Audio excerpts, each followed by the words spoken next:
तासगावमध्ये एका पुतळ्याच्या अनावरण कार्यक्रमात राष्ट्रवादी शरदचंद्र पवार पक्षाच्या खासदार सुप्रिया सुळे, प्रदेशाध्यक्ष जयंत पाटील उपस्थित होते। यावेळी पाटील यांनी रोहित पाटील यांचा विधानसभेला विजय निश्चित असल्याचं म्हणाले। त्यामुळे रोहित पाटील यांनी महाराष्ट्रातही फिरलं पाहिजे, विरोधकांमध्ये आणि रोहित पाटील यांच्यात मोठा फरक असणार असंही जयंत पाटील म्हणाले। प्रदेशाध्यक्ष आमदार जयंत पाटील यांनी तासगाव विधानसभा मतदारसंघातून रोहित पाटील यांच्या विजयाबाबत भाष्य केले।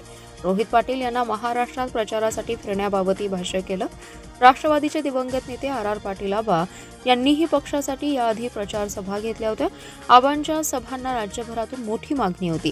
रोहित पाटील यांचीही आबांसारखीच भाषण करण्याची पद्धत आहे, त्यामुळे रोहित पाटील यांना निवडणूक काळात राज्यातून मोठी मागणी असल्याचं बोललं जातंय।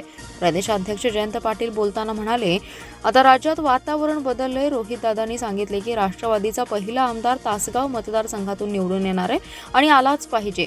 डोळे झाकून तो निवडून येईल। तुम्ही आता महाराष्ट्रात ही वेळ द्यायला हरकत नाही, कारण तुमच्यात आणि विरोधकांच्यात फार अंतर आहे। तुम्ही त्याची काही चिंता करू नका, तुमची सीट मोजल्यात जमाय। त्यामुळे आपल्या सगळ्यांना माझी विनंती आहे की आपला पक्ष वाढवण्यासाठी महाराष्ट्रात फिरले पाहिजे, असंही जयंत पाटील